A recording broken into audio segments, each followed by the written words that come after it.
Now, for more on the migrant crisis, we're joined now by a Republican congressman from Texas, Tony Gonzales. Tony, obviously you heard Matt, he's watching it there in Sunland. El Paso is a busy sector, but you don't have, and I've been to Mount Cristo and covered that area, you don't have really much of the efforts that Texas and DPS has tried to harden that area because of the topography is very difficult. But in other parts down in El Paso, they are putting up the concertina wire. They are trying to replicate efforts like they've done in Eagle Pass, which is an area you represent. Your thoughts? Griff, thank you for having me on. And every part of the border is different. What I am seeing, I represent 2/3 of the Texas-Mexico border. I'm seeing this crisis spread. You know, we started talking about it in Texas, and then we started talking about it in Arizona, and now we're talking about it in New Mexico. There is no end to this. Essentially, Americans are less safe than we were 4 years ago. And it starts at the top. It starts with Biden, it starts with Harris, and it starts with Mayorkas. We were safe under President Trump. The people in my district, we just want to be safe again. And I don't think that's a unique situation. I think across the country, people want to be safe. I was just in Del Rio 2 days ago. I was visiting the port of entry with the port director there. While I was there were 20 or so folks that had come over illegally. They came up, and this is what one of the persons said. They said, "I was told to come here for a better life."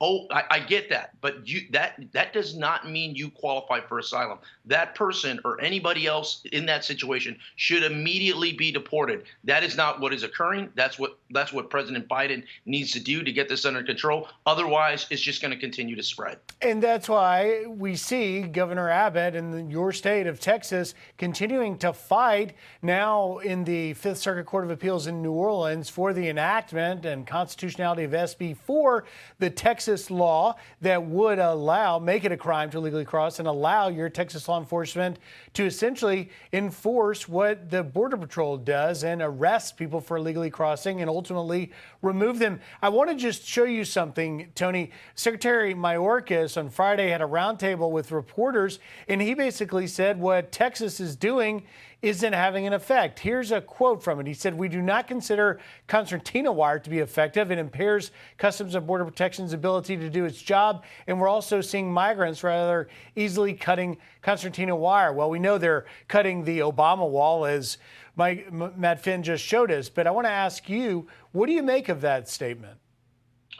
It tells me that he's given up on the situation, and you should never have a secretary give up on Americans' safety. And it tells me that Governor Abbott is doing everything he possibly can to keep Texans and Americans safe, and we're grateful for it. We're throwing everything we can at the kitchen table, the kitchen sink, other than the kitchen sink, in order to make sure we're safe. But this ends. It's very simple, Griffin. You know this. This ends when the federal government, our Border Patrol agents, deport these people that are breaking the law. And that is exactly what's happening. I get it. You're fleeing desperate situations. But the bottom line is we do not know who you are. We don't know if you're a Venezuelan gang member. We don't know if you're an impoverished woman traveling from Guatemala. And it's just unsafe to Americans. So my hat goes off to the governor for everything he's doing. We need to do more, though. The people in my district, the people along the border, we want solutions today. We want our lives back.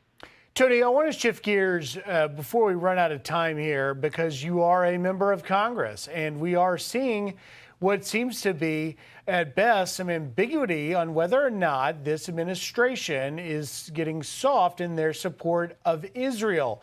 Just today, we're reading in Axios, I can show you this headline. Former Speaker Nancy Pelosi joining a call to halt U.S. weapons transfers to Israel. She signed on to a progressive Democrat letter calling for such, and she is one of the long-standing supporters of Israel. Now, is there a shift going on in the Democrat Party in terms of its firm support of Israel in the wake of the World Central Kitchen incident? There is, and it worries me, because now is not the time to waver on supporting Israel when they're in the middle of this conflict. And I've been a strong proponent of this war ends when Hamas is eradicated. And people in Israel will never forget October 7th, but it seems as if the Democratic Party is forgetting October 7th. So October 7th has to be in everybody's mind, and we have to make sure that Israelis can wake up in their own beds and be safe, because they're our allies. Because guess what? That terrorism that starts abroad doesn't end there if we don't stop it where it roots out. So I think now is a very important time in history for members of Congress to stand up. They always talk about being strong with Israel. Well, now is the time to stand firm with our allies and make sure they have every tool and every resource they can to fight and win this war on their soil, and ideally not on ours. All right, Congressman Tony Gonzales, thank you for taking the time today to join us. Thanks, Griff. I'm Steve Ducey. I'm Brian Kilmeade. And I'm Ainsley Earhart. And click here to subscribe to the Fox News YouTube page to catch our hottest interviews and most compelling analysis.